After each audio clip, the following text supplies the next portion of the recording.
Hello, everyone here, and today we're going to be replacing the batteries in my backup power supplies here. These are Tripp Lite Smart 1500 LCD T power supplies, 900 watt backup power supplies here. I bought these both at the same time, and well, both the batteries seem to have died about the same time. Now, for those of you who ever buy a backup power supply and you don't know this, you can replace the batteries in these, and in the Tripp Lites here, it actually is very easy. I've actually got one out here already because I had to look up what battery number was on here so I could buy replacements. And as you can see in front of us here, we got 4 replacement batteries here. And by the way, for those of you wondering, these are NPW 4512 batteries. They're 12 volt, 45 watt, 10-minute batteries here. This is the USA battery brand. Now the brand I bought is a little bit different, and actually a little concerning too. It actually has a different number on it now that it's actually here as well. Still a 12 volt battery. I don't know, 12 volt battery. I guess that should be good. So, and this is the Neptune brand. If you're looking for batteries to buy, by the way, I found eBay usually is the cheapest place to get these. You can also get them Amazon. I'm sure probably some local stores carry these as well. I think it's almost like a motorcycle type battery here. At least that's what it looks like to me. Both of these units have 2 batteries apiece. I know one of my older ones, that one actually had 4 batteries in it. So yeah, that's a lot of batteries in a backup power supply. So anyway, we're going to work on replacing these here. I've got this one. I have not opened it up at all yet. And this one here, like I said, I already have the batteries out. So we just got to slip 2 new batteries in and we'll be done with this one. Now, before we get started, I would hope it'd be somewhat obvious. Make sure you have the power supply unplugged here. And then we're going to flip the unit over.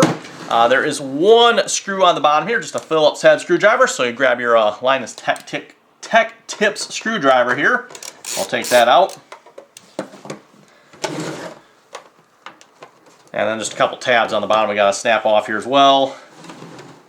Got that. There we go. And we can flip the unit back up.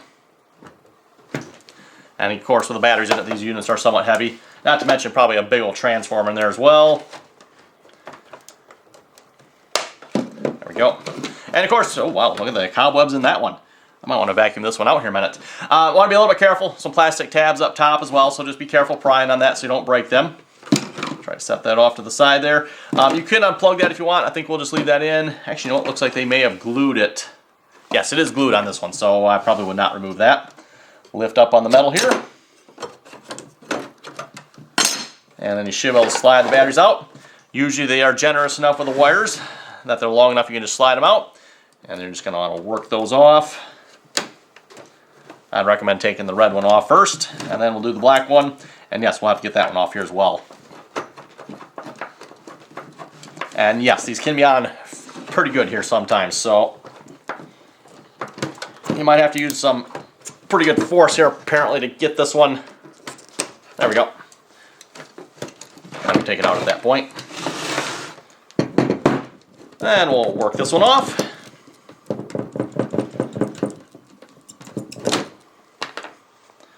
And there's our old battery. Again, same one as the other ones I've already removed here. We'll get 2 of our brand new batteries.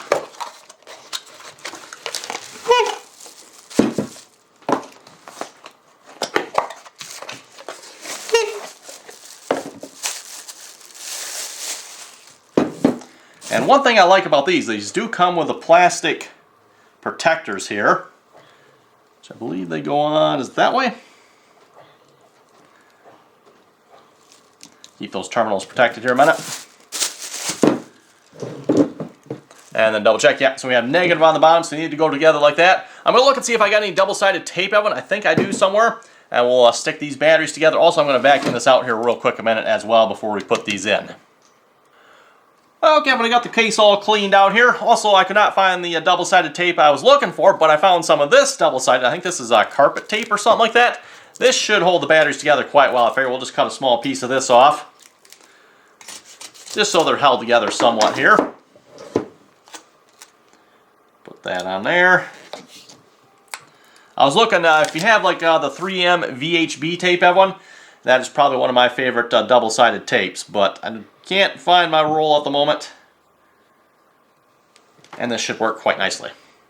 Like I said, quite nicely. Carpet tape is usually quite sticky. quite sticky. Okay, and then we'll take those off, connect those together. One thing I would mention, everyone, make sure these connections are nice and tight. If they feel a little bit loose, don't be afraid to like take these and maybe like a little pliers, just make sure you bend those tabs down so they grab these connections really well. And then we'll slide this one in. Try to be careful with that cover there. I did double check this, right? These are the same size. Yes, they are. Okay.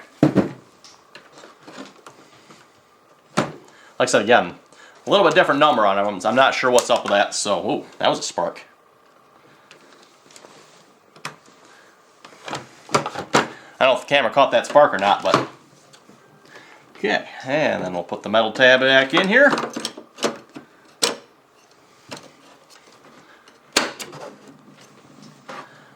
Put the cover back down. Right way around, probably. Again, 2 plastic tabs up top on these particular units. Flip it back over here.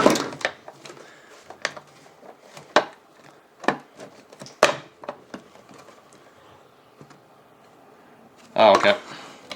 We gotta have that metal piece needs to be in exactly the right spot here. I didn't realize that.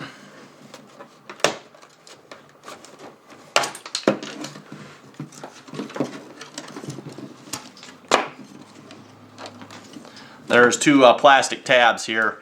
Apparently that lock into that. There we go.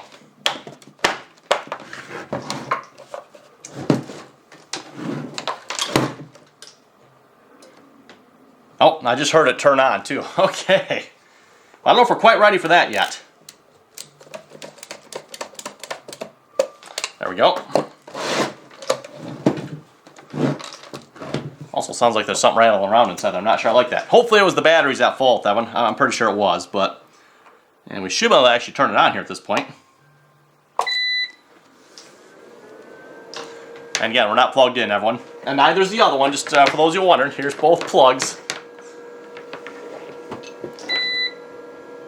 Looks like the battery is fully charged. And we're currently on battery output. Yeah, it says 100, yeah. There's no load on it at the moment, everyone, so... Okay, we'll go ahead and shut this off, and I'll go reconnect this back to my computer. And we got to replace the batteries in the second one here yet. Okay, for the second unit, again, I already have the cover off here. We'll take the metal bracket out. Because again, I took these batteries out so I could check what they were before I ordered them. Got our little metal connector piece there. Okay, we've got our second unit here. Again, I already took the batteries out of this one so I could check what size they were, so I could order new ones. So we'll take the metal bracket out. There's our little metal wire jumper there. Wires inside of there. Let's grab our new batteries here. We'll basically do the same thing. Again, real easy, quick job here, everyone. Doesn't take long to do this, so... If you got a battery power supply that is a backup battery power supply that's failing, fairly quick, simple, and I would say not too expensive of a fix either. So let's see, we want to have the black on the bottom. Get ourselves a piece of double-sided tape here.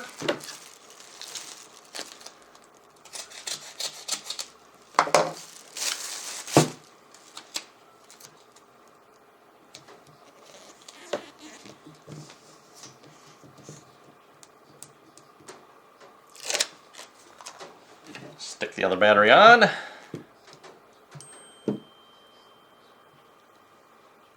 Trying to get those lined up the best I can as well. There we go.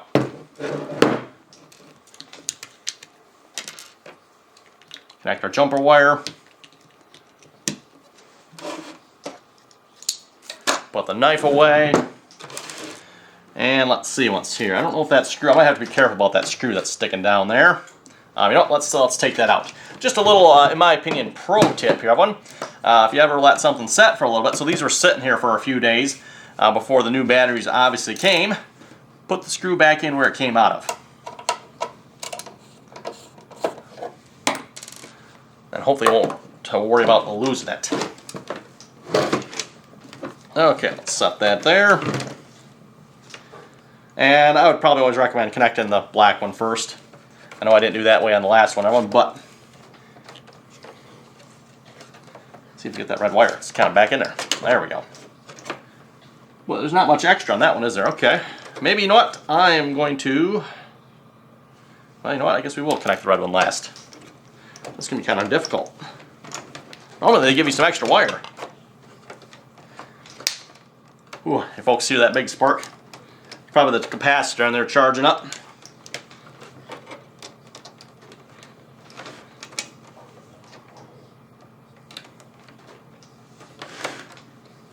Can't get my hands in here, one. Come on now.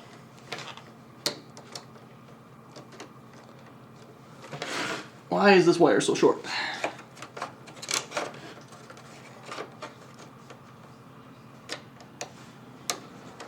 There we go. Got it. Okay. Slide it back in there. Put the metal bracket on. Make sure to get it all the way down this time. And there's the two plastic tabs I was talking about on the last one there. They lock in there apparently.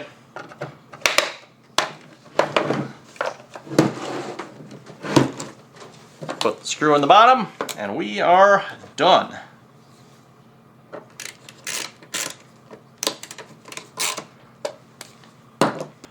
Okay, there we go, and I think that'll about do it for this video. Again, replace the batteries in both of my Tripp Lite Smart 1500 LCD Ts. I don't know what the T on the end is for, but anyway, that's what they call these here. Again, 900 watt backup power supplies here. Nice, easy, simple job, everyone. And these should be good to go for another, I don't know, 5 to 10 years. I'm pretty sure I actually did a video when I installed these the first time, everyone, so I'm kind of curious. I might go back and look and see if I can find that video just to see exactly when I bought these and figure out how long these batteries in them actually lasted. They lasted quite a while. The last year or so, though, I definitely noticed, like when the power would go out or something, they would only last like very short amount of time. So it's like you better shut that computer off fast, otherwise you're not going to have time. So anyway, should be good to go for another few years again. If you folks have any comments and or questions about this, be sure to leave them down below.